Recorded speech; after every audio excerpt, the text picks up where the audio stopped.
Leo nataka nifunge mfululizo wa somo ambao nimekuwa nikianza nao. Na tutajifunza kitu cha 7. Amen. Tutajifunza kitu cha 7. Jiunganishe na Mungu. Jiunganishe na Mungu. Ni kitu cha somo. Jiunganishe na Mungu. Au ungana na Mungu. Be connected to God. Mkumbuke Muumba wako siku za ujana wako, kabla hazaja siku zilizo mbaya. Amen. Kabla hazaja siku zilizo mbaya, wala haijakaribia miaka utakaposema mimi sina furaha katika hiyo. Nakumbuka kwenye mfululizo wetu kusoma Biblia tulishasoma hiki kitabu, ila pengine unajua vitabu vilivyoandikwa na Suleiman viliandikwa kwa mafumbo fulani hivi. Asema kabla haijakaribia miaka utakaposema mimi sina furaha katika hiyo. Mkumbuke Muumba wako siku za ujana wako, kabla hazijaja siku zilizo mbaya. Siku zipi zilizo mbaya? Miaka ipi ambayo nasema kabla haijakaribia miaka? Sababu ndani wangu tunasema vijana kutane. Kwa hiyo wanaweza kutujua sisi kama wazee tulio au sisi au ndani hamna mzee. Amen. Hakuna mzee. Si ndio? Haleluya. Haleluya. Okay. Kabla sijaja kwa ngoja tupite Bible study kidogo. Ili tuelewe ni miaka ipi anasema haijakaribia. Na siku zipi anasema kwamba kabla sijaja siku mbaya zipi? Mstari wa 2 anasema hivi: kabla jua na nuru na mwezi na nyota havijatiwa giza, kabla ya kurudi mawingu baada ya mvua. Amen. Amen. Kabla giza, kabla jua na nuru na mwezi na nyota havijatiwa giza, kabla ya kurudi mawingu baada ya mvua. Siku ile walinzi wa nyumba watakapotetema. Sawa? Sasa unasoma Biblia, jitahidi kusoma kwa njia ya kujiuliza maswali. Amen. Sasa kabla ile, kama siku ile walinzi. Sasa hapa anakuelezea siku zipi. Sasa kabla siku hazijaja zilizo mbaya. Nataka siku zipi zilizo mbaya ili ujue kwamba sisi wote ni vijana. Sababu hizi siku tunazozielezea ni siku ambazo zilizo mbaya. Na ile miaka ambayo anasema kabla haijakaribia miaka utakaposema sioni furaha katika hiyo. Na napaswa kukumbuke Mungu wako siku zote ndio kwamba kabla hizi, kama hivi vitu havijatokea kwetu bado wewe ni kijana manake. Haijalishi umri wako. Hata kama una miaka 70 na miaka 80, lakini kama hivi vitu havijatokea wewe kama bado ni kijana. Ndio maana Mungu alimtokea Musa akiwa na miaka 75. No, Mungu alimtokea Ibrahim akiwa na miaka 75. Akamwita Ibrahim akiwa na miaka 75, akamwambia Ibrahim, toka wewe katika nyumba yako na uzao wako. Na kwenda katika nchi nitakayokuza wewe. Mwanzo 12. Ibrahim akiwa na miaka 75. Mungu anamtokea Musa, anataka mtoe kule Midian alikokimbia, amrudishe Misri kwa toa naweza. Ibrahim Musa alikuwa na miaka 80. Lakini alikuwa hajakutana na haya mambo ambayo yanasema hapa chini. Kwa hiyo nataka nikuonyeshe miaka ipi na ni siku zipi anazoziongelea. Anasema siku ile walinzi wa nyumba watakapotetema. Walinzi wa nyumba watakapotetema. Walinzi ni nini? Ni mikono. Sawa? Anasema walinzi kabla siku ile, kabla walinzi wa nyumba watakapotetema. Mtu akiwa mzee sana ukimpa kitu hashiki. Mikono inacheza hivi au mjomba. Ndio maana nasema kwamba kabla siku ile ambapo walinzi wa nyumba watakapotetema. Wote mnaamini mikono yetu ina nguvu, si ndio? Hapa mtu mbele za kashindwa kutembea. Kubeba vitu. Mtu mzee mzee kubeba vitu, hawezi kushika vitu mbalimbali. Anasema hapo wenye nguvu watakapojiinamisha. Wenye nguvu na kina nani watakapojiinamisha mabega. Nguvu ya mtu kwenye mabega. Si ndio? Mabega ndio yanakupa stamina kunyanyua kitu. Mabega ndio yanakupa balance ya kubeba kitu. Kama wakati siku ile ambapo mabega akoma mwenye nguvu atakapojiinamisha. Ndio maana mtu akiwa mzee anasema mabega yainame. Amen. Na ndio maana wale mabonza wanataka kutembea wapandisha mabega. Kwa sababu bado mabega yao yana nguvu. Wenye nguvu yao bado wako hawajainama bado. Tunaelewana? Tunaelewana? Anasema na wasagao kukoma kwa kuwa ni haba. Siku ile ambapo wasagao kukoma kwa kuwa ni haba. Amen. Wasagao kukoma ni meno, wasagao ni meno. Meno ndio wanaosaga. Kwa sababu wasagao kukoma, siku ile ambapo wasagao watakoma. Ndio utakuwa wazee. Nakumbuka nilipotaka bahati ya kumwona bibi yangu mzaa mama. Ndio mtu pekee ambaye nilimuona, ambapo nikiona na kitu mwingine sijui kuona wazio kina baba kina nani hapo. Ile bibi za mama nilimuona. Ukipika chakula bidi kiive kweli, kiive kweli. Sababu alikuwa hana meno. Hawezi kutafuna. Kwa nasema kabla siku ile wasagao kukoma. Tuelewa? Ukizikuona sasa hapa wasagao wanamaanisha nini? Wasagao ndio kina nani? Kukoma. Na hawajaisha, hawajapungua. Hakuna ongelea meno. Amen. Nasema na hawa wachunguliao madirishani kutiwa giza. Wachungulia madirishani ni macho. Anaongelea kabla macho hajatiwa giza. Ndio maana mtu akifika uzeni anasema anapata shida ya kuona. Aidha haoni mbali au haoni karibu, na pengine shida ya kuona kabisa, anakuwa kipofu. Nasema wakati siku ile nasema na hawa wachunguliao madirishani kutiwa giza. Huku ndio anasema kwamba kumbuke Mungu wako siku zile kabla hajaja siku zile zilizo mbaya. Anaziongea siku zipi? Anasema siku hizo anazitaja hapa. Na kabla haijakaribia miaka utakaposema sina furaha katika hiyo, miaka ipi ya haya mambo? Kabla wachungulia madirishani kutiwa giza. Amen. Tunaelewana? Tunaelewana? Hapo tupite kwenye Bible study kidogo. Mstari wake anasema hivi, kabla milango kufungwa katika njia kuu. Sawa? Milango kufungwa katika njia kuu. Maki hapo anaongelea uzee. Sawa? Sababu mzee kuna njia ambazo zikupita. Kuna kazi ambazo zinafanya. Ndio maana kufika miaka 60 na staff kwa lazima. Maki hiyo ni njia kwako inafungwa. Kuna njia ambazo lazima ukishakuwa mzee zinafungwa, hauwezi kuzipita tena. Amen. Nasema sauti ya kinu itakapokuwa ni ndogo. Sauti ya kinu. Sawa? Kinu ni kinywa au mdomo. Anasema sauti ya kinu itakapokuwa ndogo. Unafika mahali sauti yako inakuwa ndogo. Kinywa chako ndio wazee koraka lao halizi katoa sauti kama saizi vijana tunatoa sauti. Nafika mahali tunaona karibu mwanangu. Sawa. Kimwongeza marahaba. Mzee kweli. Sauti ya kinywa anasema hivi. Na sauti ya kinu itakapokuwa ni ndogo. Alafu anasema hivi, na mtu kushtuka kwa sauti ya ndege. Sawa? Kwa sauti ya ndege, make furaha. Na ni hofu au mashaka.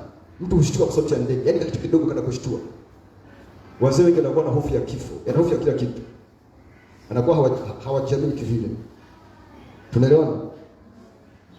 Sawa? Amen. Haleluya. Nasema hivi, nao binti za kuimba watapunguzwa. Amen. Nao binti za kuimba watapunguzwa. Maki furaha inakoma. Sawa? Zile kelele za ujana, ile bishe yote na katika. Kuna umri utafika ambapo kwa hiyo nyingine nakwambiaje? Anasema wakati huu ambapo na nguvu zote unaweza kufanya chochote. Mikono yako bado ina stamina. Mabega yako bado yana nguvu. Kinywa chako kinaweza kikaongea vizuri. Bado una ujasiri, hauna hofu ndani yako. Ndio kipindi cha kushikamana na Mungu. Ndio kipindi cha kukaa na Mungu. Ili unapofika uzeeni, ukiwa na Mungu vizuri, hata mambo hayakutokei. Hofu inakuwa ipo kwako. Amina. Ndio wakati wa kuanza vitu. Ili unapofika miaka 90, miaka 80, wakati mikono yako haina nguvu. Sawa? Kuna vitu vifanya kipindi na nguvu vinakutunza na kukulisha. Wazee wengi wakifika uzeeni wanakuwa kwanza na hofu ya maisha. Kwa sababu sikiliza, wengi wanategemea kizeeka watunzwe na watoto wao. Sio kibiblia. Biblia inasema popote pale kwamba mtoto mtunze mzazi wake atakapokuwa mzee. Biblia inataka mzazi ataacha urithi kwa watoto wake na watoto wake na watoto wake. Kwa hiyo kama ataacha urithi kwa watoto wake na wajukuu zake na watoto wa wajukuu zake, maana yake kipindi yuko mzee, vitu vilivyotengeneza kipindi na nguvu vitamtunza mwenyewe. Amina. Amina. Ndio maana ni wajibu wa mzazi kumtunza mzee wake, kumtunza mtoto wake na kumpa mahitaji yake yote. Si ndio? Lakini sio wajibu wa mtoto kumtunza mzazi wake. Ila tunafanya kwa sababu tunawajibika kwao, sababu waliwekeza kwetu. Si ndio? Lakini hivyo kwenye maandiko hata pale popote pale ambapo wanasema kwamba Adam alitunzwa na watoto wake, si ndio? Ila Adam alishika takriban miaka 900. Ibrahim hakutunzwa na watoto wake. Mpaka nakufa alikuwa anajitunza mwenyewe kwa vitu vya kwake, ila akarithisha Isaka. Isaka pamoja na uzao wake utatunzwa na watoto wake. Esau alikuwa ameshakosana naye. Yakobo akaenda kwa mjomba wake. Akabaki anaishi na mke wake Rebeka. Amen. Yakobo hakutunzwa na watoto wake, isipokuwa alihamia kule. Alihamia kule, lakini kule alijitunza. Alikuwa ni tajiri wa mifugo na kila kitu. Akifika kule wakapewa nchi ya kwao, Gosheni wakae. Amen. Haleluya. Haleluya. Kwa kama Yusufu alifanya kwa sababu aliamua kufanya kama sehemu ya wajibu wake. Lakini si kwa sababu Yakobo alikuwa hana namna ya kujitunza. Haleluya. Haleluya. Kwa kama nasema nao binti za kuimba watakapopunguzwa, kelele za ujana, nguvu, uwezo wa kufanya mambo kadha na kadha kabla hujaisha. Amen. Amen. Nasema nami wataogopa kilichoinuka na vitisho vilivyokuwa njiani. Sawa? Sasa wataogopa kilichoinuka. Hofu kubwa ambayo inapata watu wazima ambao umri umeenda ni hofu ya kukutana na Mungu. Wataogopa kilichoinuka, wana hofu ya kukutana na Mungu sababu hawana uhakika kwa nyuma walishije. Kwa na hofu sababu unakuwa unajua ukishafika miaka 80 mimi mzee wangu yupo anaweza sikia kama 80 sasa hizi ngapi? Na hoga naweza kufa tu. Hadi mazoezi yote ni kufa. Wanakuwa na hofu ya kukutana na Mungu sababu wanakuwa hawana uhakika huko nyuma walishije. Na vitisho vitakapokuwa njiani. Vitisho vitakapokuwa njiani, ukishakuwa mzee, kuna magonjwa hapa na hapa. Nasema na vitisho vitakapokuwa njiani, kwamba kwenye kuna umri ukifika, anaonyesha kuna umri ukifika ambapo magonjwa pale na hapo, tunasema magonjwa ya uzee, mara kisukari, mara pressure, mara macho hayaoni, si mara miguu imefanyeje, mara miguu imekufa ganzi, mara mishipa ipitishi damu. Ni vitisho vya njiani ambavyo vinatokea kwenye majira hayo na nyakati hizo. Amen. Amina. Haleluya. Anasema hivi, na mlozi utachanua maua, maana kichwa kitaota mvi. Amen. Amen. Na mlozi utachanua maua, na panzi atakuwa ni mzigo mzito. Sawa? Kitu kidogo tu mtu hawezi kubeba. Ndio maana mzee anabeba lita 20 ya maji, uzeeni unapewa dume lita 3 lita 5. Na yule aliyeinama kabisa hata lita 5 wa bebi. Kwa panzi anakuwa mzigo mzito kwake. Kama kitu kidogo anakuwa ni haleluya. Sasa na pilipili hoho itapasuka. Pilipili hoho ni appetite au desire ya vitu au hamu ya vitu inapasuka. So pilipili hoho inaita flavor. Unaongeza ni viungo vya kuongeza kwenye chakula ili kuongeza hamu ya kula. Kwa sababu na pilipili hoho itakapopasuka. Hapa kwenda elezea, sielezea hili na kuelezea hili jomba. Anaelezea siku zipi? Ndio maana nakuelezea kwanza. Anaelezea siku zote, sema mkumbuke Mungu wako siku za jana yako. Kama zaidi siku zilizo mbaya, siku zipi hizi? Sasa pilipili hoho itakapopasuka. Sawa? Maana kuna hamu ya vitu maisha. Kwa Kuna saizi ukiwa kijana unapata hamu ya hiki. Kuna nyakati zikifika pesa ya kitu inapotea. Unabaki unajua tu kufa na unakwenda baada ya kufa. Haufikiri kitu kingine kile. Vitu vingine vyote vinapoteza thamani mbele zako. Hauwazi mali, hauwazi chochote kile. Una hofu na waza watoto wangu na waacha vipi? Unawaza watoto wangu watabaki vipi? Watanililia kwa namna gani? Mimi ninaenda wapi? Nitaishi wapi? Nitaenda mbinguni au motoni? In case nikiingia motoni inakuaje? Sawa? Na ikitokea nimeingia mbinguni inakuaje? Kwa hata vitu vingine vyote vya duniani nakata. Ndio anasema na pilipili hoho itapasuka. Nasema maana mtu aiendea nyumba yake ya milele. Maki anaenda kufa. Maana mtu anaiendea nyumba yake ya milele. Anaenda kufa. Tunaelewana? Tunaelewana? Haleluya. Sasa maana mtu aendea nyumba yake ya milele. Nasema nao waombolezao wazunguka njiani. Sawa? Nao waombolezao wazunguka njiani.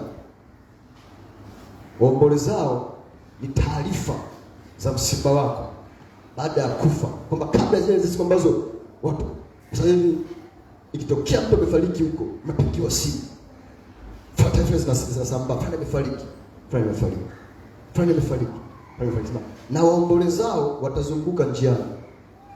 Bwana, tunapeana taarifa moja baada ya mwingine. Nakumbuka siku mama amefariki saa 4 usiku, nikapigiwa simu, mama amefariki saa 4 usiku. Tuanza kutafuta mjini tupo wengi.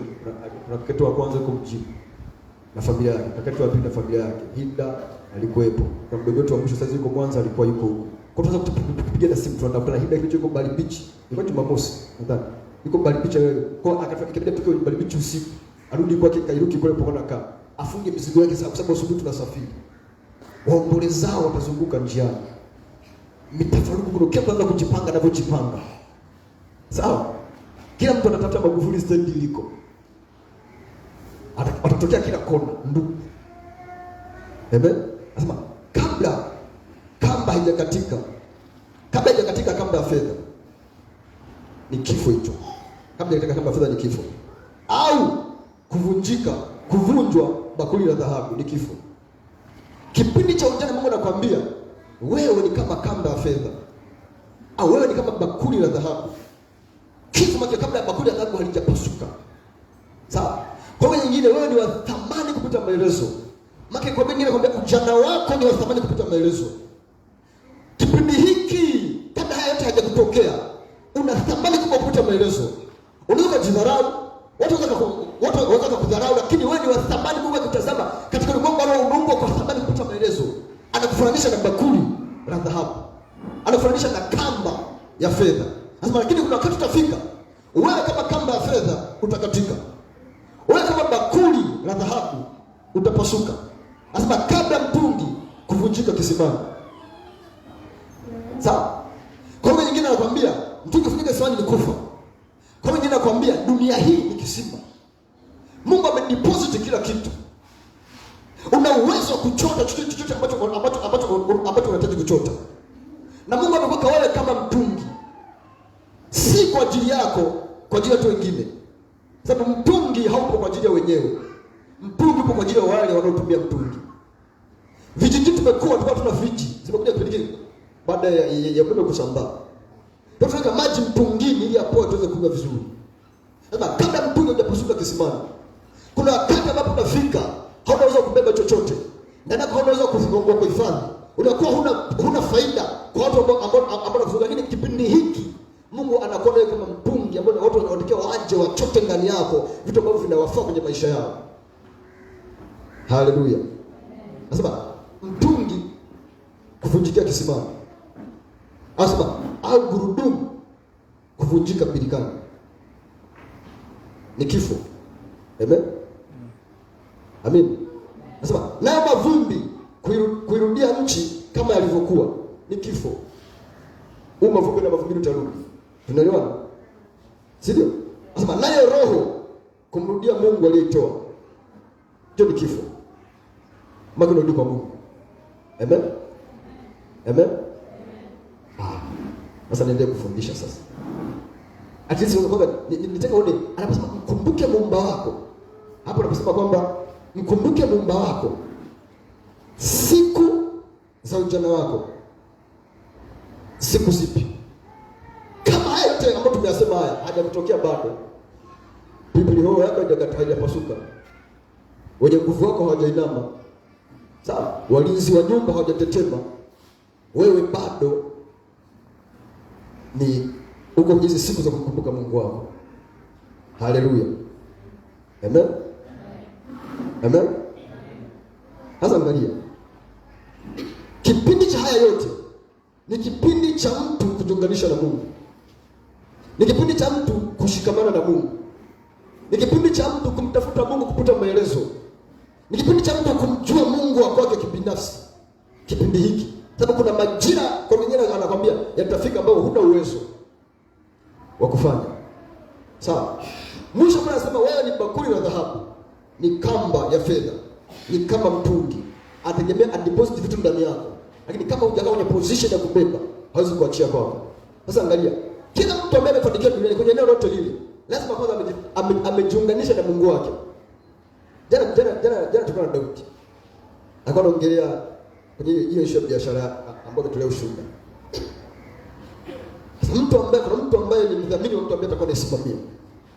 Tunaongea naye, akatupa story yake kidogo, akasema ila kijini mdogo wangu mimi ni mdogo sana.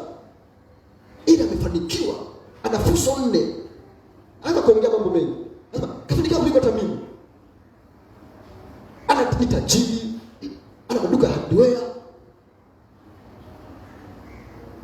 Ana fursa 4. Anza kuongea utajiri wake. Anasema ni kijana mdogo, sababu huyo mwenyewe ambaye ni mdhamini wake ni mdogo kwangu, ni mdogo kwa Daudi.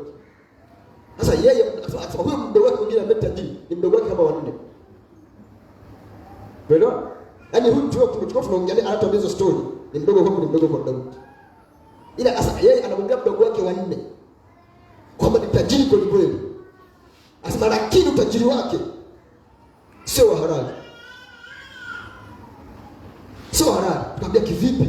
Asema sisi kule kwetu kuna namna kufanya. Asema kwanza ana masharti. Ana nguo 3 tu. Nguo 3 tu. Hana nguo zaidi ya 3. Kwa hiyo hizo ndizo anazovaa, anabadilisha hizo. Habadilishi. Akivaa hii, yaani hizo tu. Haruhusi kuongeza nyingine. Sawa? Akataka kitu kingine. Utajiri wake alitoa sehemu zake za siri kwa waganga wa kienyeji. Haruhusi kuoa. Anasema nimekaa naye miaka mingi, tunakaa pamoja. Sije kuhusiana na vya mchumba, sije kuhusiana na vya msichana, wala hajihusishi na chochote. Yaani wewe anaosa hela tu. Kwa sababu alishapewa sadaka kwa nguvu za giza. Sawa? Tuelewana? Sasa sikiliza, unajua Biblia inasema hivi. Sawa? Chanzo cha maovu yote ni kupenda fedha. Hajajua hela sio mbaya. Hela sio mbaya, na hela zimba Mungu. Ila kupenda pesa ndio mbaya. Anasema mpende Mungu, usipende pesa. Sawa? Kwa nini alikitoa sadaka? Kwa nini kwa mfano? Ili uone kwamba hata upande mwingine hakuna mwanadamu duniani ambaye atakafanikiwa kwenye eneo lolote bila kujiungamanisha kwanza na Mungu wake. Hayupo. Unaelewa? Ndio maana kwenye Kumbukumbu la Torati sura ya 8 mstari wa 18 Biblia inasema, "Nawe utakumbuka Bwana Mungu wako, kwa maana ndiye akupaye nguvu za kupata utajiri, ili aliimarishe agano lake na wewe, kama alivyofanya kwa babu zako hata hivi leo." Anakupa nguvu za kupata utajiri. Kwa hiyo hakuna mtu duniani ambaye atakafanikiwa bila kujiunganisha na Mungu wake. Iwe ni Mungu wa kweli au iwe ni Mungu mwingine ambaye sio wa kweli, lakini lazima kwanza ajiunganishe na Mungu wake. Amina. Unaposema kwamba Mungu amenibariki, shetani pia na baraka za kwake. Sababu baraka sio mali. Baraka sio pesa. Baraka ni nguvu ya kukufanikisha. Ndio baraka. Kwa Mungu akubariki, anakupa nguvu ya kufanikisha kwenye mambo ya kwako. kwa jinsi ya mwili. Alimwambia Ibrahim, kubariki nitakubariki na kukuzidisha nitakuzidisha. Lakini ilikuwa ni wajibu wa Ibrahim kuanza kufanya vitu ili Mungu apitishe nguvu zake kwenye vitu vinavyofanya ili vikue na viongezeke. Amina. Ndio maana mwanzo nilikwambia lazima ujisajili kwa wakati na mapema. Nilikwambia lazima, ndio maana Biblia inasema atakubariki kazi ya mikono yako. Maana nini? Anachilia nguvu zake ndani ya ile kazi yako ili ipanuke na kufanikisha. Na shetani ni hivyo hivyo. Ndio maana mtu mwingine akitaka utajiri mnono, anaenda kwa mganga kienyeji, anaambia toa mtoto wako. Sawa? Sawa? Na ndio maana hakuna mtu duniani ambaye atakapata utajiri mkubwa aidha kwa Mungu wa kweli au kwa Mungu wa uongo. Na kila mahali kuna gharama ya kulipa. Huku unaweza kaenda kuambia leta kuku, leta kondoo, leta mbuzi. Sikiliza. Hiyo ukiambia leta kuku unajua ni utajiri mdogo. Hakuna utajiri mkubwa kwenye kuku. Sawa? Ukiambia leta mbuzi, umaki unapanda ngazi ya utajiri. Ukiambia leta ng'ombe unapanda ngazi nyingine. Ila kila mtu ambaye anafanyika kwa nguvu za giza, akana utajiri mkubwa, lazima awe ametoa damu ya mtu. Sababu kinachotafutwa ni thamani ya damu inayotolewa katika ulimwengu wa roho. Na damu ya mtu ndio damu yenye thamani ya juu kuliko damu nyingine yoyote ile. Tunaelewana? Tunaelewana? Ndio maana nawaambia watu ukilogwa ukaenda kwa mganga kienyeji, kuna asilimia nyingi za kufa kwa sababu huna uhakika umeenda kwa yupi. Kwa sababu mganga ikwambia leta damu ya kuku, majini yake ni madogo, hana uwezo wa kunywa damu ya ng'ombe ya mbuzi. Ndio maana anakuambia leta kuku. Akiometa kuku kapeleka mbuzi, hachukui. Akichukua huyo mganga sio wa kweli. Sasa kama umechezewa na mtu ambaye anatumia damu majini yenye kiwango cha mbuzi, majini yenye kiwango cha kuku, hana uwezo wa kutengua chochote ambacho kiko juu, wanaheshimiana, wana level. Hawezi kuingiliana kwenye territories za kwao, hawezi kuingiliana. Ni kitu ambacho alikianzisha Mungu mwenyewe. Adam na Eva walipofanya dhambi ya kwanza wakatoka kwenye bustani ya Eden. Biblia inasema Mungu aliwavisha ngozi. Si kwamba anataka ngozi kwa sababu wako uchi, hapana. Sababu walikuwa tayari wameshakata majani, wameasuka, wamevaa. Aliwavisha ngozi. Kwa nini? Sababu alichinja mnyama, akamwaga damu ya mnyama chini, ili ile damu iwe kiunganishi kati ya mtu na mwanadamu. Sababu mwanadamu, dhambi ilipoingia, ilikata muunganiko wa mtu na Mungu. Kwa mtu na Mungu wakawa wamepoteana. Kwa ilibidi mtu atakaporudi kwa Mungu aende tena kwa msaada wa damu. Sababu damu haifanyi dhambi. Damu ni pure katika ulimwengu wa roho. Na damu inaongea. Waebrania 12:24 inasema na Yesu mjumbe wa damu, na Yesu mjumbe wa agano jipya. Na damu ya kunyunyiza inanena mema kuliko damu ya Habili. Maana damu, maana yake damu inaongea. Ndio maana kwenye Mwanzo sura ya 4 Mungu anamwambia Kaini, damu ya ndugu yako inanililia kutoka ardhini. Maana ilikuwa inatoa sauti. Kwa wanachinja mnyama, wanamwaga damu ili ile damu ikakusemea katika ulimwengu wa roho kushika hizo nazo au mahitaji ulionayo, sababu hauna uwezo kuingia katika ulimwengu wa roho sababu ulikufa kwa jinsi ya roho. Amen. Na shetani akaja hilo ni agano la kale ambalo Mungu alitengeneza kwa damu. Maana agano la kale roho ndio sadaka za wanyama. Wanamwaga damu ili kujiunganisha na Mungu. Na ndio maana agano jipya Mungu akasema nitaleta damu yangu mwenyewe yenye thamani ya juu kuliko damu nyingine yote ile. Yesu anaposema kwamba Biblia inasema kwamba damu inanena mema kuliko damu ya Habili. Anakuambia kwamba kwa sababu kwa jinsi ya duniani kiumbe chenye thamani ya juu ni damu ya mtu. Sasa anasema kwamba ya Yesu inanena mema kuliko Habili. Maana damu ya Yesu ina thamani ya juu zaidi kuliko damu ya kitu kingine ya mwanadamu. Kwa mtu akikuchezea kwa damu ya mnyama yote yule au kwa damu ya mtu, ukienda kwa damu ya Yesu unaweza kupangua chochote kile ambacho kimepangwa juu ya maisha yako. Amen. Sababu hakuna damu mbinguni na duniani yenye thamani ya juu zaidi kuliko damu ya Mungu mwenyewe. Sababu damu ya Yesu ni damu ya Mungu mwenyewe. Sawa? Damu ya Yesu ni damu ya Mungu mwenyewe. Tunaelewana?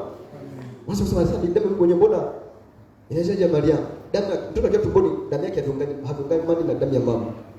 Ndio maana hata kama mama na HIV, mtoto anaweza kuzaliwa hana HIV. Kwa sababu damu ya mtoto na mama havikusani tumboni. Sio tunaelewana? Kwa ile damu ya Mungu mwenyewe. Damu ya Yesu hakuna hata tone hata moja. na damu ya Mariamu. Unaelewana? Kwa hiyo ukitaka kufanikiwa kwenye eneo lote lile, lazima utafute namna kujiunganisha na Mungu wako. Hata duniani wanajiunganisha na Mungu yao. Mtu hata kujiunganisha na Mungu wake atastruggle mwanzo mwisho. Ndio maana watu duniani ambao hawataki kwenda kujiunganisha na miungu mingine, wala hawataki kwenda kujiunganisha na Mungu wetu wa kweli, wanaishia kwenye kustruggle. Sababu hawana nguvu nyuma ya kuweza kufanikiwa. Sababu wanadamu aliumbwa sio kwa kujifanikisha mwenyewe. Tunaelewana? Haleluya. Haleluya. Kwa hiyo kipindi hiki tulichopo, nyakati hizi tulizonazo, ni kipindi cha kuimarisha uhusiano wako na Mungu. Kipindi cha kutengeneza na kukuza na kuimarisha uhusiano wetu na Mungu. Kila mtu kwa nafsi yake, kwa sehemu yake na kwa nafasi yake. Amen. Ni kipindi cha kubeba Biblia yako, lakini si tu kubeba Biblia yako, ila pia kujua kilichobebwa ndani ya Biblia. Kipindi hiki cha ujana, ama kabla ya wale wanaochungulia madirishani hawajasinzia, hawajazimia. Nafika mahali hata macho yako kaona. Ukienda hospitali na kuna kitu cha kuchekesha, hospitali watu ndio wanakumbuka Mungu. Watu wamekaa ndani amelala, ana hamu ya kusoma Biblia kama ana akili nzuri. Anasoma Biblia kama ana akili nzuri. Watu Biblia imeshazeka sababu macho hayaoni, anataka nisomee. Na kama Biblia unaona kusomea. Kipindi hiko kitaenda kwa wapi? Sababu kipindi hiki kitakiwa ukikaa hivi, mistari inapita. Inapita tu. Sio kitu cha kusoma, nisomee. Wewe kipindi cha kusomea ulikuwa wapi? Kama mimi ndio unaniambia nisisomee.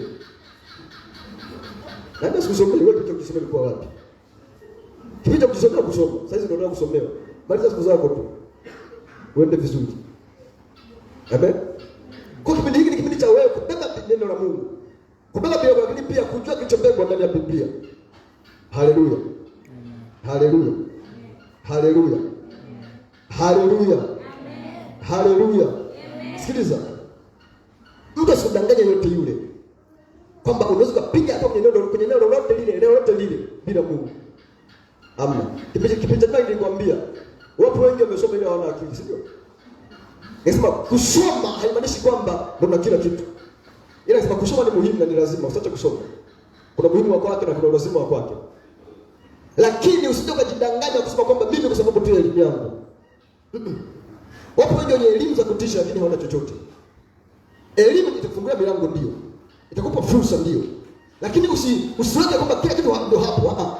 Wapo kwa wametegemea elimu zao na hawajafika popote. Sababu hakuna mwanadamu ambaye atafanikiwa bila Mungu. Wengine wanategemea tatizo zao ila hamjapeleka popote.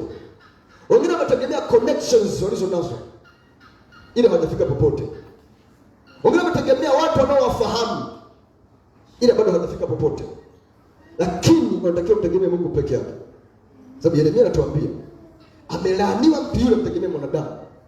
Afanye mwanadamu kwa kimwili wake na moyoni wake mmoja Bwana. Sasa amekuwa kama mti uliojikana. Amekuwa kama fukara nyikani. Fukara afu nyikani. Ndio kwamba kwa fukara ni Yesu. Sasa wewe nyikani tena. Amen. Sasa hivi amebarikiwa mtu yule amtegemee Bwana. Atakuwa kama mtu yule panda kwenda vijito vya maji. Unaoneza mizizi yake kwenye maji yale. Sasa hata kukutisha majani wakati wa hali njapa. Maana ni kipindi duniani inasema ni kiangazi. Inapokutisha majani watu wanapata hasara. Watu wanawapigia hatua. Watu wanapoteza vitu na mali. Wewe unaendelea kushine, unaendelea kunawili, unaendelea kukua sababu kwako hauna masika, hauna kiangazi. Sababu umeunganisha mizizi yako kwenye maji. Kipindi watu wanasema kuna njaa, wewe kwako unaona kuna shida. Kipindi wanasema kwamba uchumi umeanguka dunia, wewe kwako unazidi kupata faida. Kipindi haoni fursa, wewe kwako unaona fursa. Amen. Haleluya. Haleluya. Haleluya. Haleluya. Haleluya. Ndio maana kuna watu wengi sana wenye karama Mungu amewapa. Wapo wengi duniani wana vipaji Mungu amewapa. Lakini bado vipaji vyao havijawasaidia. Sikiliza, hata huko duniani kuna watu wengi, mfano kusoma muda kama ni waimbaji, wapo wengi wanaimba vizuri lakini bado uimbaji wao hujawatoa.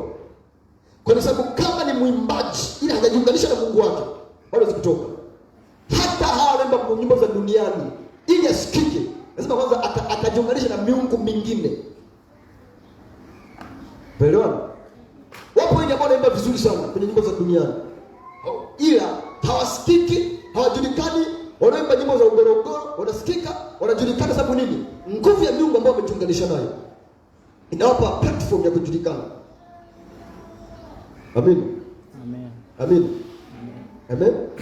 Mungu anaposema kwamba kumbuka Mungu siku za ujana wako, anataka nini?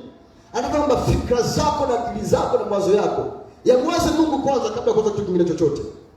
Kwa kinachofanikisha mtu si channel alizonazo, sio watu wanaojua, sio vitu alivyonavyo, sio kiwango cha Mungu alichonacho, ila ni ile fikra na mtazamo wa Mungu kwanza kwenye maisha yake. Huo ndio ambao unafanikisha mtu. Amen. Amen. Amen. Ndio maana Mathayo 6:33 nasema utafuteni kwanza ufalme wa Mungu na haki yake, na hayo mengine yote mtazidishiwa. Utafuteni kwanza ufalme wake na haki yake, mengine yote mtazidishiwa.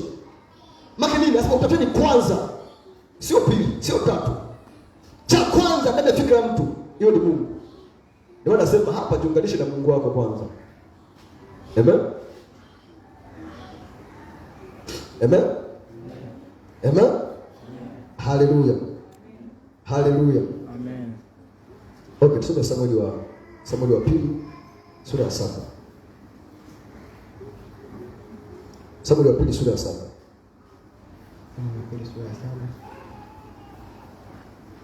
Ile nasomea mwenyewe hapa ili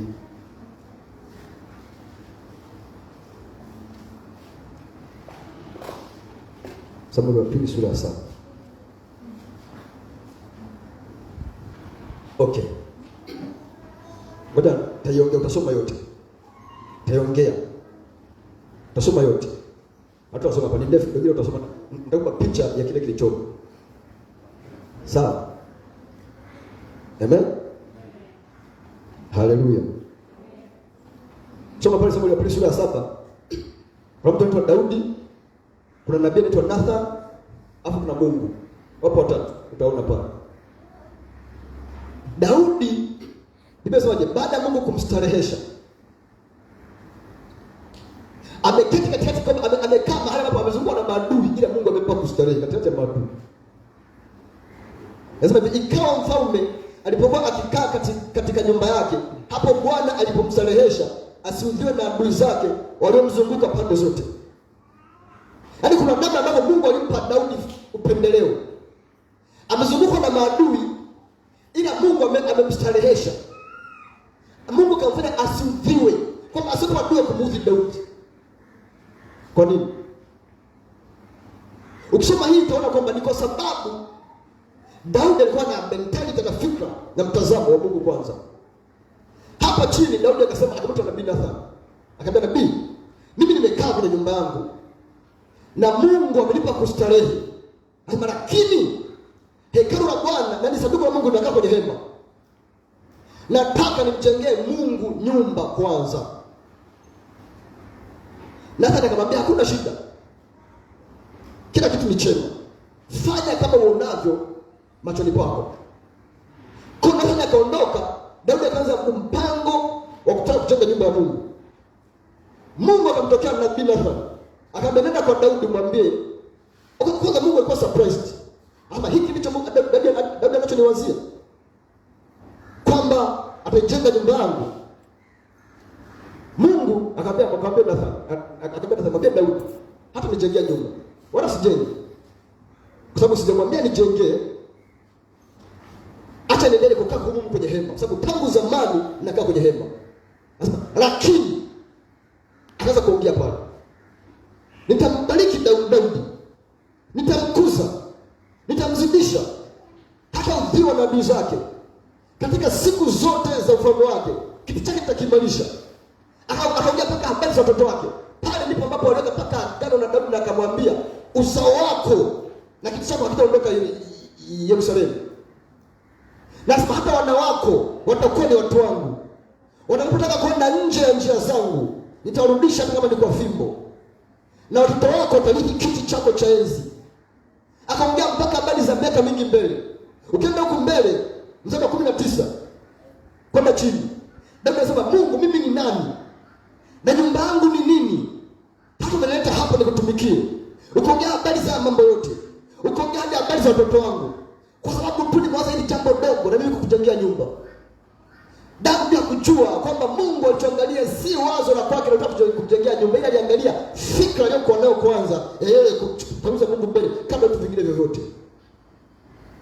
Sio kama tunaelewana? Sio kama tunaelewana? Amen? Amen? Amen. Kwa hiyo kinachomfurahisha mtu ni ile mtazamo wa Mungu kwanza kabla kitu kingine chochote. Leo tunasoma Biblia Hagai, sio? Kitabu cha Hagai, sio? Hagai ni sura 2. Tunakwenda na 2. Mimi nimesoma asubuhi. Nasema ngoja nipunguze kwanza nikasoma kabla. Sasa ukisoma kitabu cha Hagai utaangalia pale. Sura ya kwanza Mungu anapeleka nabii. Anawaambia Israeli, nyinyi mmekaa kwenye nyumba zilizojengwa kwa mielezi, ila Mungu amemwacha kwenye hii nyumba iliyochakaa na kuchafuka. Akaambia ndio maana mmelima mkavuna kidogo. Ndio maana mnavaa lakini mko uchi. Anasema ndio maana mnakunywa lakini bado mna kiu. Anasema mnapata mishahara mnaweka kwenye mifuko lakini mifuko iliyotoboka. Anasema itafakarini njia zenu.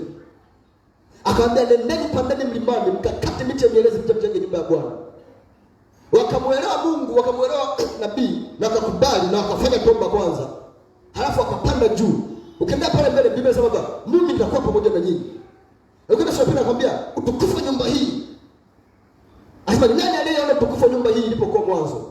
Katika anasema ni nani aliyeona utukufu wa nyumba hii kipindi ni mwanzo? Lakini anasema sasa hizi unaonekana kama vile sio kitu mbele zenu. Anasema lakini ninawaambia kwa sababu mmetii na kurudisha fikra zenu kwenye kwangu mimi kwanza, kufanya mimi kwa kwanza kabla ya nyie. Anasema utukufu wa nyumba hii utakuwa ni mkubwa kuliko utukufu wa nyumba ya kwanza. Utukufu ni nini? Ni Mungu kujulikana kwa jinsi ya mwili, kuonekana kwa matendo yake. Maana kilichowapoteza, kilichowaangusha, kilichoharibu, kama kwa wanalima wanapata kidogo, maana hawafanikiwi. Hapa ndio shida ya kufanikiwa. Kama wanalima lakini wanapata kidogo. Yaani hawapati vingi, wanapata kidogo. Wanakula lakini bado wana njaa. Wanapata mishahara wanaweka mfukoni lakini pesa hazionekani. Wanaweka bila sababu wanaweka mfuko ndio tuboka. Kwa nini? Sababu mwacha Mungu kwanza, wamejipendea wao wenyewe. Na naambia itafakarini njia yenu. Ndio maana ukileta nilikwambia tujifunza kama mtu anasoma, moja hapo ni kutumia akili yako. Anaposema itafakarini maana nini? Tathmini safari ya maisha yako. Tathmini ulikokuwa. Tathmini ulipo. Tathmini unakokwenda. Chunguza kama uko kwenye njia sahihi. Maana weka akili yako kazini. Ndio maana yake. Anasema tafakarini njia zenu. Tunaelewana? Tunaelewana? Maana ni nini? Maana hawakufanikiwa sababu wameweka Mungu nyuma. Wanapata hasara sababu wameweka Mungu nyuma. Wanafanya kitu hawaoni matokeo kwenye mambo yao sababu wameweka Mungu nyuma. Anawaambia nirudisheni mwanzo kwanza. Na alipomrudisha Mungu mwanzo, Mungu akabadilisha njia maisha yao. Mafanikio wakaanza kuyaona. Amen. Haleluya. Haleluya. Haleluya. Mtu yote duniani ambaye unaiko confused, amechanganyikiwa, ana struggle kama vile unaona amepaniki, hana uelekeo, ni kwa sababu hajajiunganisha na Mungu aliye hai. Sikiliza. Watu wengine wanajiunganisha na Mungu na miungu mingine, Mungu wa shetani. Mungu atakuita Mungu wa shetani. Wanajiunganisha na shetani mwenyewe, hata Mungu wa shetani.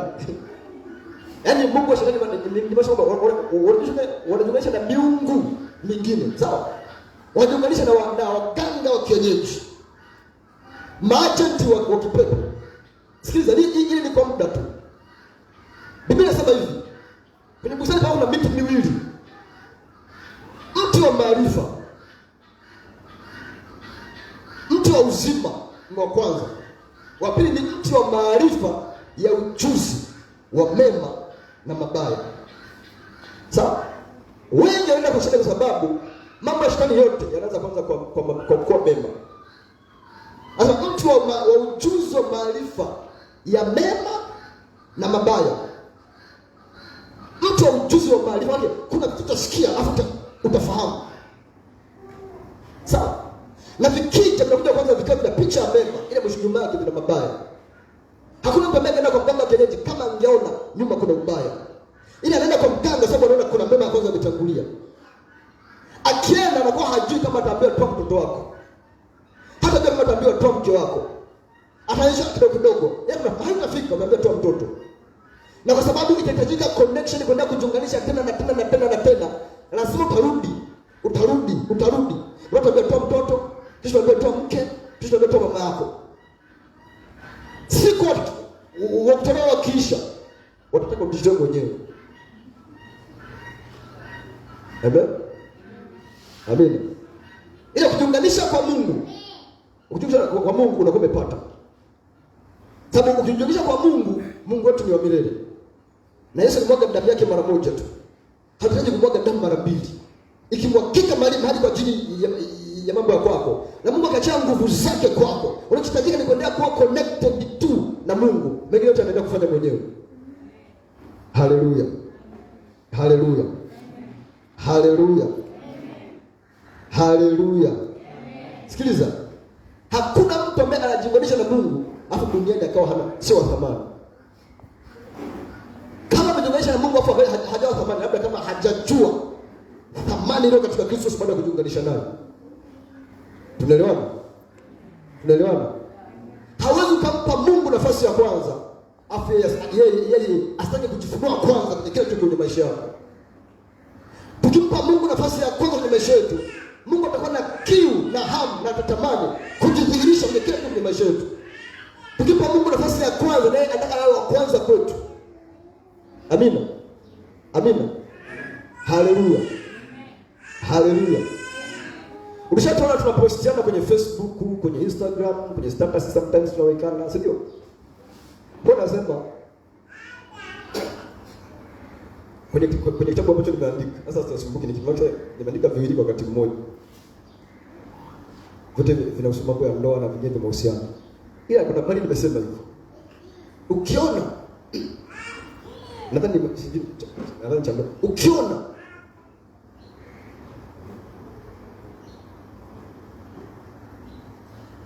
uko na mtu ila anaogopa kutembea na wewe. Kuna story moja juzi mganga akanipa story kwamba kuna mtu ana mke ila hataki kabisa kutembea naye, hataki kutembea naye, hataki kabisa kusito kitu mpaka anamlazimisha. Hadi sasa yeye mganga anasema tuende pamoja, sema awe baki, hataki kabisa kutembea naye.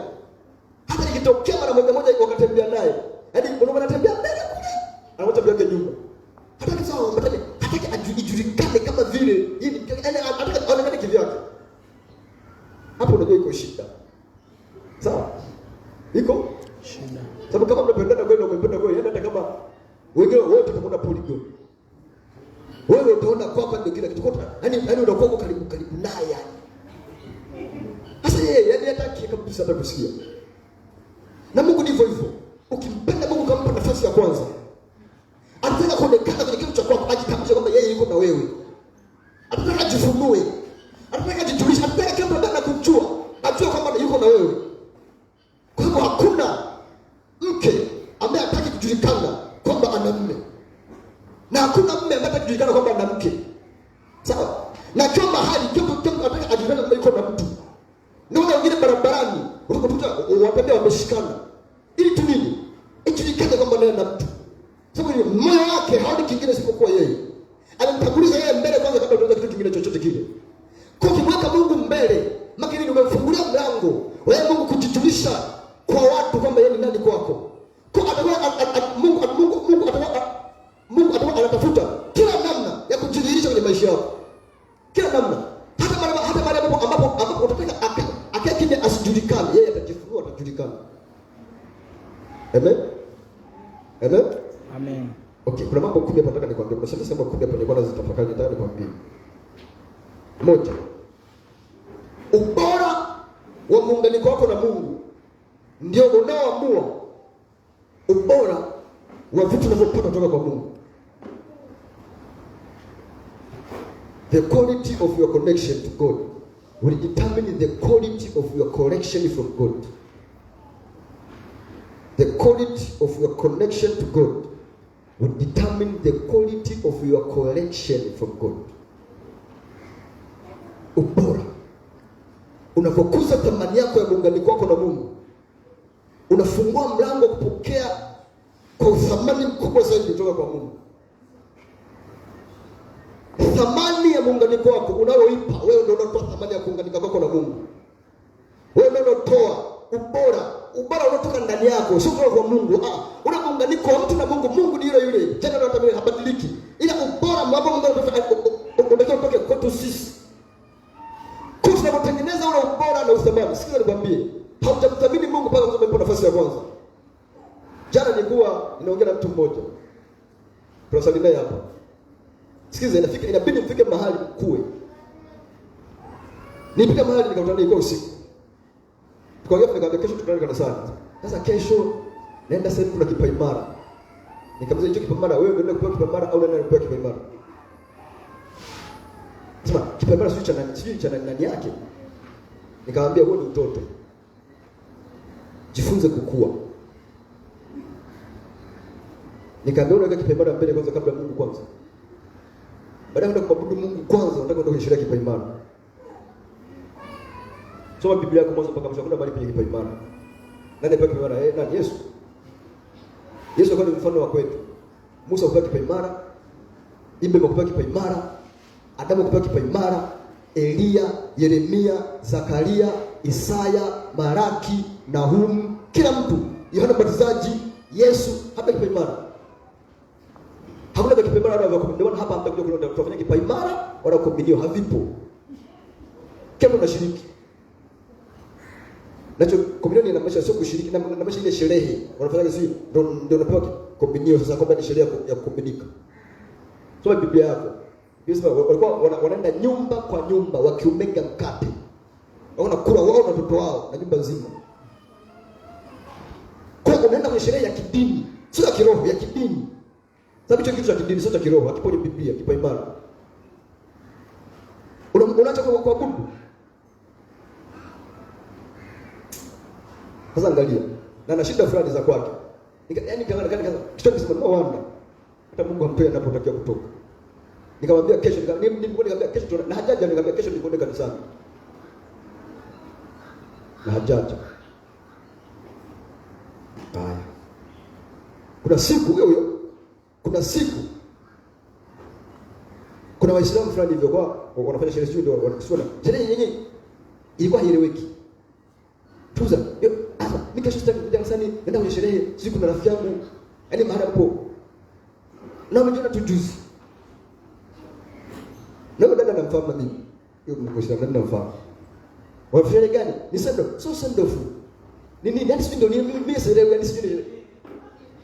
Sherehe inaanza saa ngapi? Inaanza saa 7. Njoo kanisani. Sasa tunamaliza kwenda kwenye sherehe. Yaani unaweza kujiandaa tangu asubuhi. Kusherehe saa 7 sio kwa kwako. Na hakuja siku hiyo.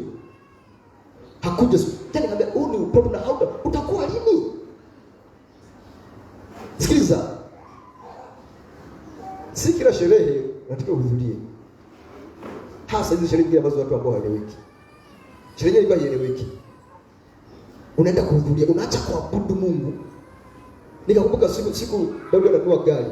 Yule jamaa tunaenda kununua gari alikataa kwenda benki. Sasa mimi nasubiri. Sasa hizi nikienda benki nitachukua kwenda kuabudu. Mimi Muislamu. Alikataa. Wewe unakuwa kimbele kwenye visivyo vya kwako. Unaacha kuabudu kwenda kwenye sherehe sio ya kwako. Ni ujinga na ni upumbavu unapita maelezo. Na kwa sababu watu hawakuona mbingu kwa staili hiyo. Mungu apeleke mbinguni upumbavu. Wala wajinga, apeleke mbinguni upumbavu. Biblia inasema hakuna kinyonge kitakachoingia mbinguni. Ni upumbavu na ujinga uliopitiliza. Okay. Nasema hivi. Ubora wa muunganiko wako na Mungu ndio unaoamua ubora wa namna gani Mungu ajifunue kwa mtu. Ndio unaoamua vitu ambavyo Mungu aviachie kwa mtu. Uthamani na ubora wa vitu ambavyo vinapatikana kwa Mungu kutoka kwa mtu, kutoka kwa Mungu mwenyewe vitategemea na muunganiko wake mtu alionao. Ndio maana muunganiko wa Mungu na Daudi kwa tofauti. Tumesoma kwenye Samueli wa kwanza sura ya 7. Mungu akachanganya vibaya na vya thamani kupitia maelezo ambapo ni sio vya fake, hiyo ni vya original. Pointi ya pili, ili passion kwa Kiswahili sasa inakuwa passion, shauku. Okay,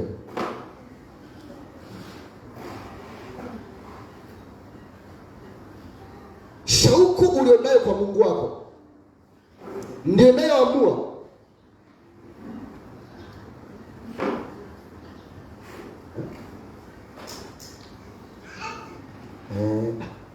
mpaka jana nilikuwa na US au sasa hivi nashangilia nimesahau. Portion, sehemu yako au kipande chako au niseme kifurushi chako ambacho unajua kila mtu kwenye maisha kuna namna Mungu amemwandaa. Na amemwandalia vitu baadhi vya kufunguka kwenye kila maisha. Yaani kwenye kila msimu. Kuna package, kuna kifurushi ambacho Mungu amekiandaa kwa ajili ya kila mtu kwenye kila msimu na kwenye kila nyakati.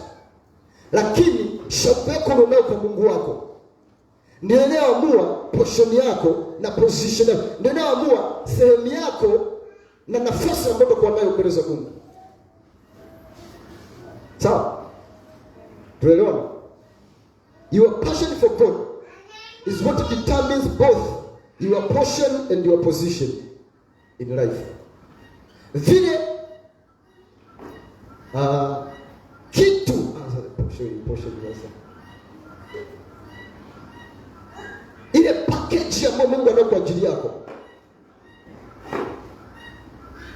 vitu ambavyo Mungu ameviandaa kwa ajili ya kila msimu wa maisha ya mtu kwake, vitategemea na msukumo wa ndani, ile pressure, ile kiu, ile hamu, ile hamasa ambayo Mungu anaiona kwako kwa ajili yake. Ndio tunasoma kwenye Wafalme wa kwanza sura ya 3. Unapenda na Suleiman ana hamu ya Mungu, ana pressure ya Mungu, ana kiu, msukumo wake wa ndani wa Mungu uko mbele. Anaenda kutoa sadaka mbele za Mungu. Mungu akamsemesha usiku. Anaenda kutoa sadaka. Na Mungu alimwambia kwamba chochote nitakupa. Chakula hicho akasema Mungu nataka nini? Hekima yako. Mungu akasema nitegemea uombe mali, uombe watu zako wafe, uombe mambo ya mwilini, lakini sikufikiria kabisa kwamba mimi ndio ungetaka cha kwangu kwanza kabla ya vitu vyako. Sikutegemea kama ungetaka vitu vya kuimarisha ufalme wangu kwanza kabla ya kuimarisha ufalme wako. Na kwa sababu umeweka mambo yangu mbele kabla ya mambo yako, nitakubariki na vingine hata kama ukomba nitakupa. Mungu akaweka kila kitu kwa Suleiman. Hakuwahi kuomba utajiri. Aliomba kwanza mapenzi ya Mungu yafanyike kwenye kile kitu. Akamwambia Mungu nipe hekima ili nijue kwanza kuongoza watu wako. Nikutegemea wewe na niongoze na wewe. Na Mungu alipoona kile kitu akasema okay, umetaka cha kwangu kwanza ili uongoze sana mapenzi yangu. Na nitaanza na kujifunua kwenye kati ya watu. Kwa sababu hiyo hata kama ukuomba nitakupa. Your portion and position in life will be determined by your passion for God. Na sehemu yako kwenye haya maisha, nafasi yako kwenye haya maisha itaamriwa na ule msukumo wa ndani ulionao kwa ajili ya Mungu. Sababu ule msukumo wa ndani ulionao kwa ajili ya Mungu utakupa kwanza kutanguliza ufalme wake na haki yake. Ama utapenda kwanza ufalme wangu na haki yangu na mengine mtazidishiwa. Tunaelewana? Sababu ukiwa na pressure kwa ajili ya Mungu, hutaoa kwa sababu unataka kuoa. Hutaolewa kwa sababu unataka kuolewa. Ukiona mtu anaoa, mtu ambaye hajaokoka naye ameokoka. Ukiona mtu ambaye anaolewa, mtu ambaye hajaokoka naye ameokoka. Pressure ya Mungu ndani yake ni ndogo. Hana shida na Mungu. Ana shida na kuolewa kuoa. Amen. Amen. Haleluya.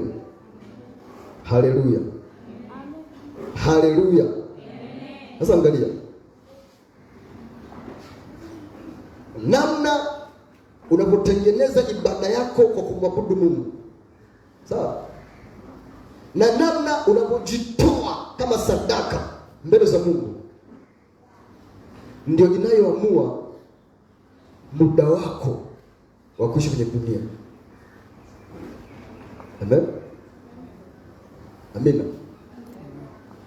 Your devotion and donation to God determines your duration in life. Namna kujitoa kwako, kufanya kwako ibada, kumwabudu Mungu. Devotion ni wakati unatengeneza ule muda wa kukaa, unatengeneza uhusiano wako na Mungu, unatafakari Mungu, unafanyia Mungu ibada. Kufanyia Mungu ibada, jana nilikuwa tuongea na hiyo akachekesha kitu. Bahali Wakristo kabisa wanasema kwa mgonjwa ni sahihi, sababu ndio unafanya, yaani kwa mgonjwa ni ibada mbele za Mungu. Kwa mgonjwa ni ibada, kwa ni sahihi wa Kristo waugue. Usipougua sio sahihi, sababu usipougua unakuwa unafanya Mungu ibada, ndio maana yake. Amen. Lakini ibada ni nini? Ibada ni pale ambapo mtu anamwabudu Mungu katika roho na kweli. Sasa Yohana sura 4. Sasa Mungu ni roho. Nao wamwabudu. Ibada ndio neno kuabudu. Ibada ndio kwenye kuabudu. Nao wamwabudu ile imewapasa. Mwabudu katika Mungu katika roho na kweli, sio katika magonjwa. Ibada ni wakati ambapo Mungu anapokea moyo wako uliojaa na shukrani mbele zake. Ibada ni wakati ambapo Mungu anapokea kutoka kwako utukufu wa kwake, heshima za kwake. Unamuinua wakati Mungu anainuliwa, unapomuinua. Ndio maana mbinguni Mungu anafanya ibada muda wote. Maserafi, makerubi, malaika wazao wanamuinamia Mungu na kumtukuza na kumsifu. Hiyo ndio ibada ya kweli. Kwa hiyo muda ambao unatumia kwenye ibada unaongeza neema ya Mungu kwa ajili yako ya kwenda kukaa. Amen. Haleluya. Haleluya. Haleluya. Haleluya. Na hapa moyo wako kwa Mungu ndio utakaoamua urefu wako kwenye maisha. Moyo wako kwa Mungu. Unajua kuna namna ukikaa na Mungu vizuri, hata ukifa utakuwa hujafa. Mungu, Biblia inasema mwanzo, inasema hivi, Habili alimtolea Mungu sadaka na ikapata kibali mbele zake. Anasema ijapokuwa amekufa angalia kineno. Kwa lugha nyingine kwamba ameondoka kwa mwili tu, lakini kiukweli bado anaishi. Ijapokuwa amekufa angalia kineno. Amen. Amen.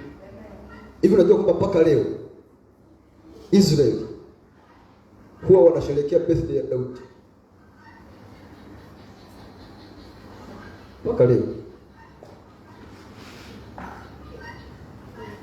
Na mtu mmoja nikasema Bishop Yende akasema nadhani sio mwaka 2017 au 2007. Wao kuna sherehe moja wanafanya taifa zima. Na akaalikwa kwenda kama mgeni. Wao wanafanya kumbukumbu ya Daudi. Mungu alishamwambia Daudi, kiti chako hakitaondoka Yerusalemu. Huu mji ni wa kwako. Ndio maana hata Suleiman alipokorofisha mbele za Mungu, Mungu asema kwa sababu ya mtumishi wangu Daudi aliondoa ufalme wake, nitaondoa ufalme wangu kwenye ukoo wenu, ila nitaacha makabila mawili kwa ajili ya Yerusalemu. Yuda wakabaki Yerusalemu, sababu Daudi alikuwa ni kutoka kwenye kabila la Yuda, nikabaki na tawala Yerusalemu. Halafu makabila mengine 10 yakachukuliwa na Yeroboam. Rehoboam mtoto wa Suleiman akabaki anatawala makabila 10, makabila mawili. Makabila 10 yakaenda kwa Yeroboam ambaye alikuwa ni mtumishi wa Suleiman. Kwa sababu Daudi, Biblia inasema hivi, alikuwa anaingia nyumbani kwa Mungu mara 10 kwa siku. Mara 10 kwa siku. Alikuwa anaingia nyumbani kwa Bwana mara 10 kwa siku. Mara 3 alikuwa anafanya maombi. Mara 7 alikuwa anaingia kuabudu. Unapoomba haufanyi Mungu ibada, sababu unapeleka haja zako mbele za Mungu akusaidie. Ile unapomwabudu Mungu ndio unafanyia Mungu ibada. Kwa kuomba sio ibada, ila kuabudu. Ibada ni pale Mungu anapokea sifa kutoka kwako, anapokea heshima, shukrani, adhama, utukufu, mamlaka, anapokea kutoka kwako. Unapomwimbia Mungu kutoka ndani ya moyo wako, unapomwinua Mungu kutoka ndani ya moyo wako, unapomwambia Mungu wewe ndio wa kwanza kwangu, unapomwonyesha Mungu kwamba uthamani wa kwako Mungu kwenye maisha yangu ni mkubwa kuliko kitu kingine chochote kile, unapomwonyesha Mungu bila wewe siwezi kuishi, wewe ndio chanzo cha maisha yangu. Ndio maana inasema kwamba kwako Mungu tunaenda, kwako tunaishi, kwako tunapata kuwa na uhai wetu. Maana bila wewe sina uhai, bila wewe Mungu siendi, bila Mungu siishi. Unamtukuza na kumwinua Mungu. Hiyo ni ibada ya thamani mbele za Mungu, na hiyo inakupa maisha marefu mbele za Mungu, inaongeza urefu wako pia na kwenye mambo ya kwako.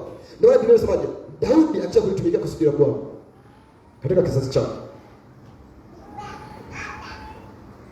Haleluya, haleluya.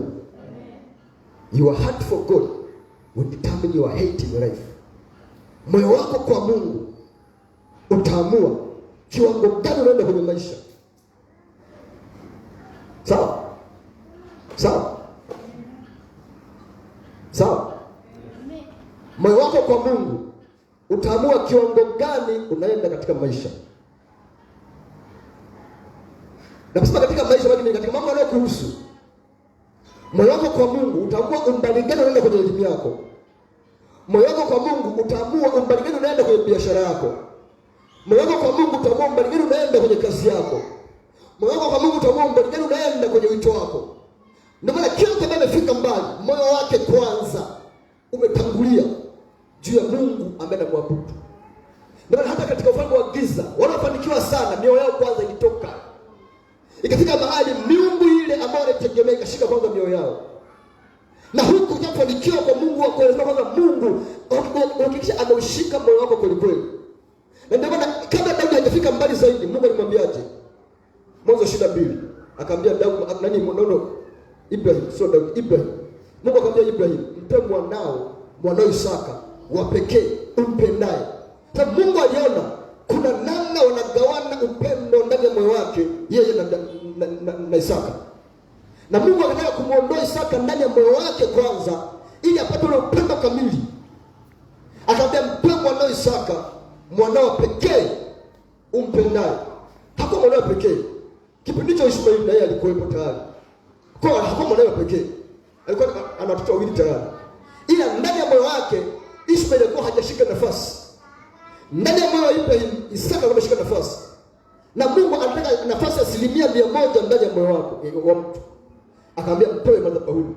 Maana unatoa alipokuwa anamtoa Isaka madhabahuni, alikuwa anatoa moyo wake madhabahuni.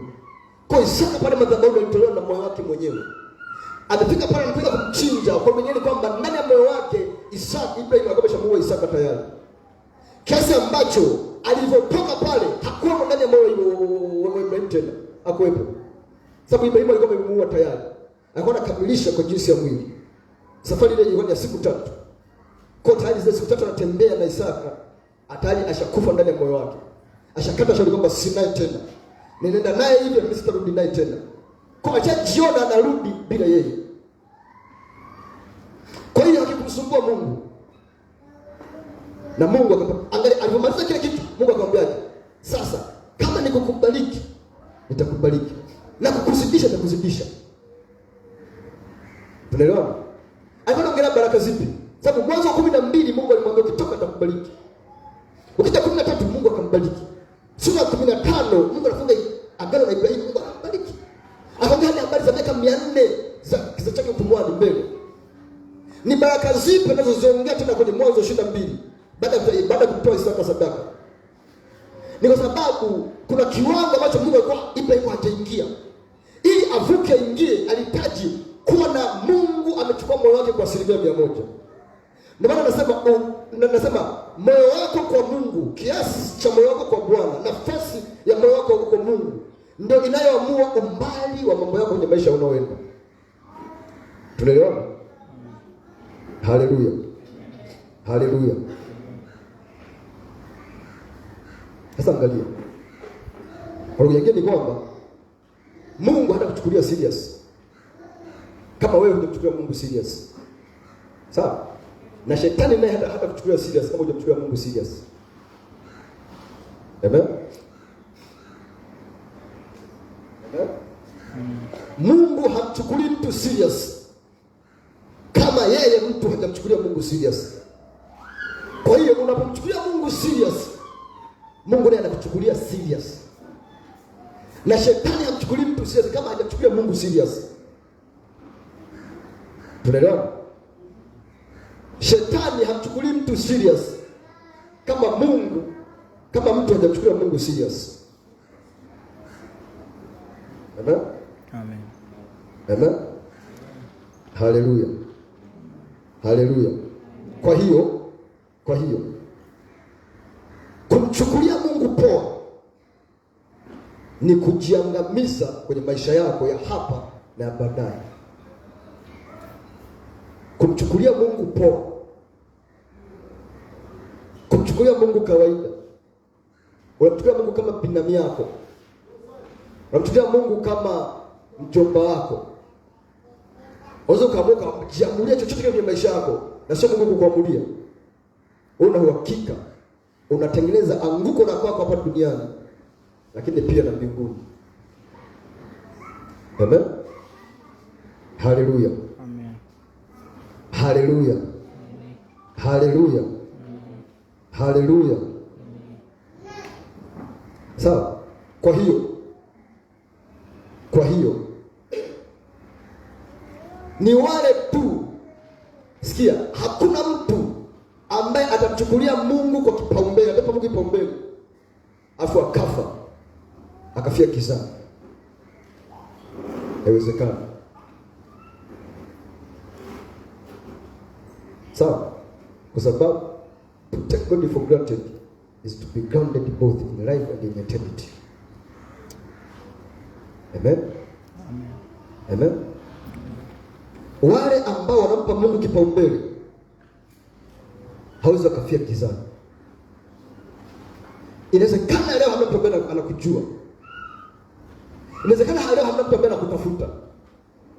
Inawezekana leo haujulikani mahali kokote kule, hata kwenye familia yako bado hujapewa nafasi. Inawezekana huoni kesho yako. Unaishi kama vile uko gizani. Unaishi kama vile hauna thamani mbele ya mtu yote yule. Ni swala la time. Kadri unavyozidi kumpa Mungu kipaumbele, ndivyo ambavyo Mungu atazidi kukuchukua na kukupandisha juu. Amen. Hata Daudi tunamjua leo, siku ya leo, kuna mahali hakuwa na nafasi hata kwenye familia yake. Baada ya Sauli kuharibu, Mungu akamtuma Samuel nabii, nenda kwenye mji wa Yese, kwenye familia, kwenye ukoo wa Yese, nimejitolea pale mfalme. Samuel kufika pale akamwambia Yese, kesho tutakutana mahali fulani, njoo na familia yako, sababu Mungu atajitolea mfalme kutoka kwako. Daudi hakuwa na nafasi ya kupata ufalme. Familia ikaamua Daudi akachunge kondoo. Watoto wengine 6 waende, watoto wengine 7 waende kuchaguliwa. Daudi wa 8 nenda ukachunge kondoo kama mtoto wa mwisho. Fika pale, Sauli na Samuel akaenda kuchagua Eliabu. Alimuona ni mzuri, alimuona ni mrefu, amepanda vizuri, mnawili, ana mwili mzuri. Samuel akaangalia akasema, hakika huyu ndiye mfalme wa Bwana ambaye Mungu amemchagua. Mtoto wa kwanza wa mzee Yese. Alipotaka kumpaka mafuta, Mungu akamwambia Samuel, stop. Sababu kama sitazame kama nyinyi mnavyotazama. Mimi ni Mungu anayechunguza mioyo, siangalii kwa jinsi ya nje. Huyo sijamchagua bado, nimemkataa. Kwa kapita ile mpito wa kwanza akakataliwa. Kapita wa pili, wa tatu, mpaka wote 7 wakaisha. Mungu akamwambia, hapa bado mna mfalme. Ikabidi Samuel amuulize Yese, watoto wote ni hao? Sababu wote wamepita, Mungu hajamchagua mtu. Nani amebaki? Akamwambia katika kamoja kadogo, bado kadogo sana. Kako wapi? Kuchunga. Akaambia hakuna atakayekaa chini mpaka Daudi ameletwa. Wote wamesimama, akasema Samuel akasema mimi sikai. Hapa kinachoendelea mpaka Samuel Daudi ameletwa. Ikabidi Daudi atumwe kwenda polini. Watu watumwa. Mzazi alitumwa kwenda kutafuta Daudi polini. Katafuta watu, kawaleta. Daudi akapaka mafuta kuwa mfalme. kutokea porini kuchunga kondoo. Amen. Kitu gani kilifanya Mungu amtafute Daudi? Alimwambia Samuel, mimi sitazami kama wanadamu wanavyotazama, ninaichunguza mioyo. Maana ni moyo wa Daudi ulikuwa kwa Mungu kipaumbele kwanza. Moyo wa Daudi ulikuwa kwa Mungu, haukuwa kwa kitu kingine chochote kile. Na Mungu amechunguza kwenye familia ya Yese, akaona moyo wa Daudi uko kwake kuliko moyo wa Eliabu. Mungu hajalishi mtu ni mdogo kiasi gani. Hajalishi mtu yuko kwenye mazingira yapi. Hajalishi yuko porini au yuko shimoni. Moyo. Akitazama moyo wako uko kwa Mungu, Mungu atatafuta na kuupata na kuchukua popote pale ulipo na ataupandisha juu. Amina. Haleluya. Kwa hiyo chukua Mungu poa ni anguko la kwako hapa na mbinguni. Sio mbinguni, pepo motoni. Mwake mbinguni zile kanyaga. Ukijua Mungu poa hapa mbinguni ukanyaga.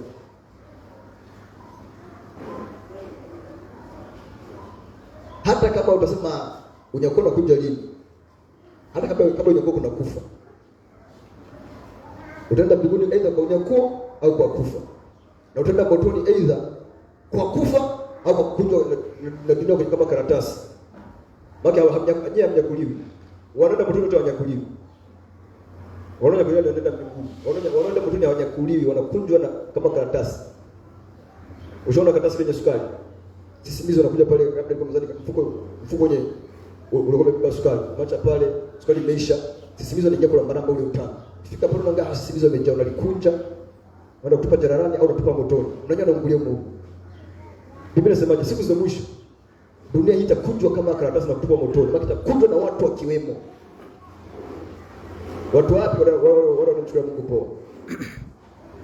Amina. Kwa maana nini?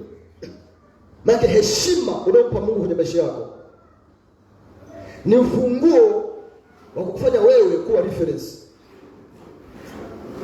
Reference ni nini? Yaani watu nakulifaa. Kurejea. Sio kurejesho, maana sio rejesho watoto kwanza mikopo nani? Madeni na vikopa. Kurudisha rejesho. Wewe unakuwa sio rejesho. Unakuwa ni mahali ambapo ni mtu akiongea kitu anakurifaa wewe, anakutaja wewe. Yaani kama sasa tukiongea tunataja Daudi, tunataja Ibrahim, tunataja nani? Tunataja watu wengine ambao wanaishi sasa hizi, unatoa mifano. Amina. Kwa heshima ambayo unampa Mungu ndani ya moyo wako na kwenye maisha yako, heshima ambayo unampa Mungu ndio ni ufunguo wa kufanya wewe kuwa reference kwenye maisha yako. Sawa. Nikajifunza kitu kwamba undani wa kiroho wako ndio unaoamua ukubwa na urefu wa mamlaka yako kwenye maisha. Undani wa kiroho wako,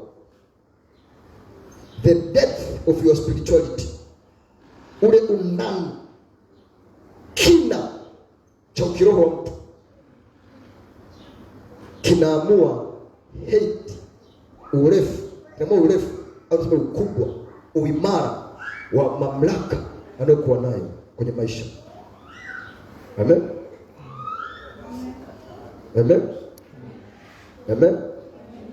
Kwa hiyo depth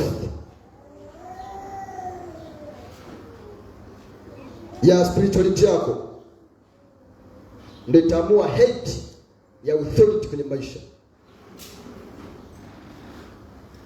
Ya mwisho ya 10. Ubora wa mahusiano yako na Mungu ndio unaoamua kiwango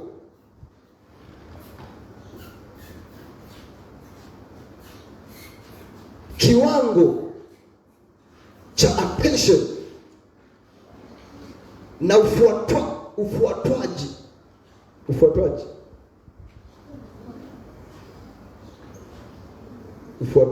kufuatiliwa. Ushausema watu kama Michael Jackson, sitaki kutaja Tanzania, kama Michael Jackson na wengineo ambao mnawajua hata wa Kitanzania. Sawa. Lile kundi linalokuwa nyuma yake linamfuata. Idadi ya watu wanaomfuatilia na kumwangalia na kumsikiliza. Idadi ya watu ambao akiongea kitu wanafanya. Inategemeana na ubora wa uhusiano walionao na miungu yao. Hivyo idadi ya mtu ambao anaweza nao, idadi ya kundi ambao anaweza kulipata, inategemeana na kiwango cha uhusiano wa mtu alichonacho na Mungu wake. Kwa kadri unavyokuwa katika uhusiano wako na Mungu, Mungu anakuza followership yako kwenye kila eneo.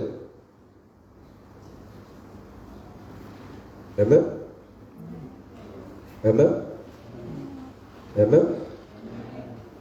Kwa hiyo sasa nikwambie maana nini?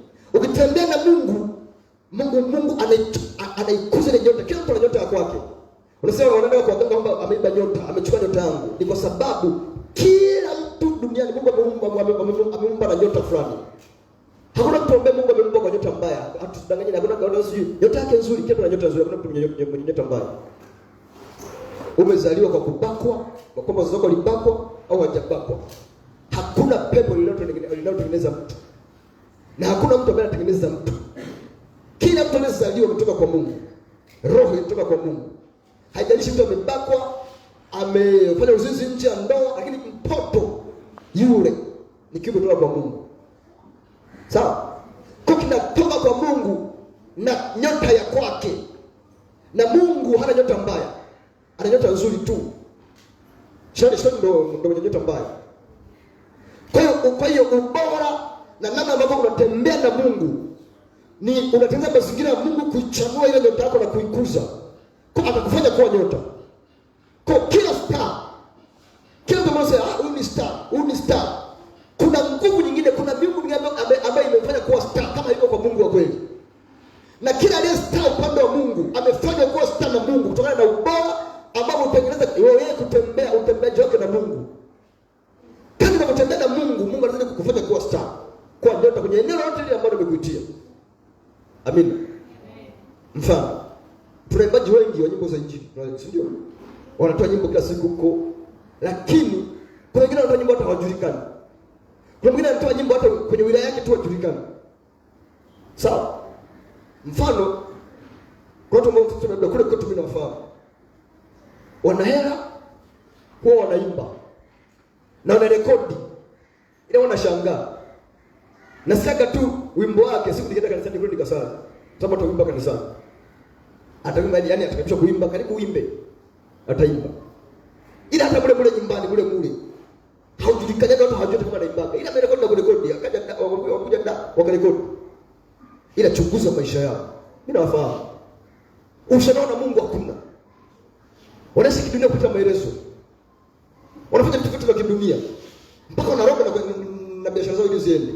Hapo anategemea, kesho yuko kanisani kuimba. Anategemea Mungu amkuze. No. Nimesema usipomchukua Mungu serious, hata shetani naye hakuchukui serious. Kwa hiyo na Mungu naye hakuchukui serious. Unaelewa? Lakini kuna mwingine anaimba, unakuta Tanzania nzima anajulikana. Kwa nini? Amekuwa star kwenye ufalme wa Mungu. Kwa nini? Sababu kuna uthamani na ubora ambao amempa Mungu kwanza, na anatembea vizuri na Mungu. Anaenda vizuri na Mungu. Usione kile Mungu ametengeneza, kwa Mungu anamfanya kuwa star. Unaelewana? Tunaelewana? Kwa hiyo unapotembea na Mungu, unapoenda na Mungu vizuri, Mungu anatoa ile nyota aliyoweka ndani yako na kufanya ingae na kuonekana. Kwa hiyo haupotezi kitu chochote kile kwa kutembea na Mungu. Ile unapata kila kitu kwa kutembea na Mungu. Mwambie jirani yako haupotezi kitu kutembea na Mungu. Ile unapata kila kitu kutembea na Mungu. Haupotezi kitu chochote kwa kutembea na Mungu. Mwambie. Ile unapata kila kitu kutembea na Mungu. Excellence. Bora umjibu mama yako. Bado unaona mama anakusemesha kwa umjibu. Haleluya. Haleluya. Haleluya. Amen. Haleluya. Kwa nini nasema hivyo? Kwa nini nasema hivyo? Kwa sababu unapotembea na Mungu unakuwa karibu na Mungu. Unapomtafuta Mungu unakuwa karibu na Mungu. Unapomwabudu Mungu unakuwa karibu na Mungu. Unapotia Mungu unakuwa karibu na Mungu. Unapoanza kutii unakuwa mbali na Mungu. Kwa hiyo kuwa karibu na Mungu ni kuwa karibu na mazuri. Kuwa mbali na Mungu ni kuwa mbali na mazuri. Tunaelewana? Tunaelewana? Sababu Mungu ndio chanzo cha kila kitu. Yeye ndiye aliumba kila kitu. Anasema fedha na dhahabu ni mali yake. Anasema dunia na vitu vikavyo ndani yake ni mali yake. Kwa unapokuwa karibu na Mungu unakuwa karibu na chanzo cha kila kitu. Unapokuwa mbali na Mungu unakuwa mbali na chanzo cha kila kitu. Kwa ukikaa karibu na Mungu unapata kila kitu. Ukikaa mbali na Mungu unapoteza kila kitu. Kwa cha kulinda kwanza ni Mungu, sio kitu kingine chochote kile. Cha kutafuta kwanza ni Mungu, sio kile chochote kile. Mengine yafuate baada ya Mungu kwanza. Mungu awe kipaumbele chako kwanza. Sababu unapoweka Mungu pembeni, Mungu weka kila kitu kizuri pembeni. Sababu Mungu ndio kila kitu. Na kila kitu kiko katika Mungu. Tunaelewana? Tunaelewana? Tunaelewana? Kwa hiyo unapokaa mbali na Mungu unakuwa uko kwenye eneo hatari sana. Sawa? Unakuwa kwenye eneo hatari sana. Na kupoteza kila kitu. Sababu kwake tunaishi. Kwake tunaenda. Kwake tunapata kuwa na uhai wetu. Haleluya. Haleluya. Amen. Unakumbuka mfano wa mwana mpotevu? Alipochukua zile pesa kwa baba yake, akaenda Misri akatapanya mali kwa anasa. Alipojidisconnect, alipojitenga na Mungu wake, akapoteza kila kitu. Ilimgharimu tena kurudi kwa Mungu wake ili ajiunganishe na Mungu apate kila kitu. Na aliporudi kwa Mungu akapata kila kitu alichokuwa amepoteza. Tunaelewana? Kwa haijalishi mtu alipo leo, ukijiunganisha na Mungu wako, ukaanza kuboresha uhusiano wako na Mungu, ukakuza uhusiano wako na Mungu, ukaanza kujifunza kutembea vizuri na Mungu, unakuwa unajiunganisha na chanzo cha kila kitu, utapata kila kitu ambacho ulipoteza. Amen. Amen. Haleluya. Haleluya. Haleluya. Bwana Yesu asifiwe. Bwana Yesu asifiwe sana. Kwa maana nini? Hauna future, hauna kesho yako kama uko nje ya chanzo chako. Hauna kesho yako kama uko nje ya Mungu. Kwa sababu chanzo chako kwenye maisha ndio kinachoamua size yako. Ndio kinachoamua size hivyo size. Sawa? Maana hata kuna kununua nguo size ngapi?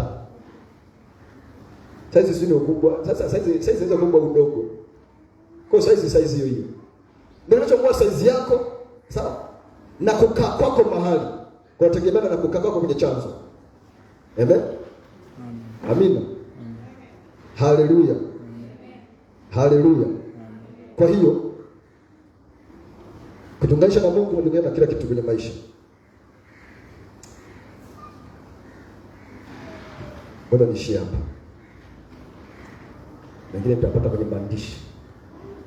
Haleluya.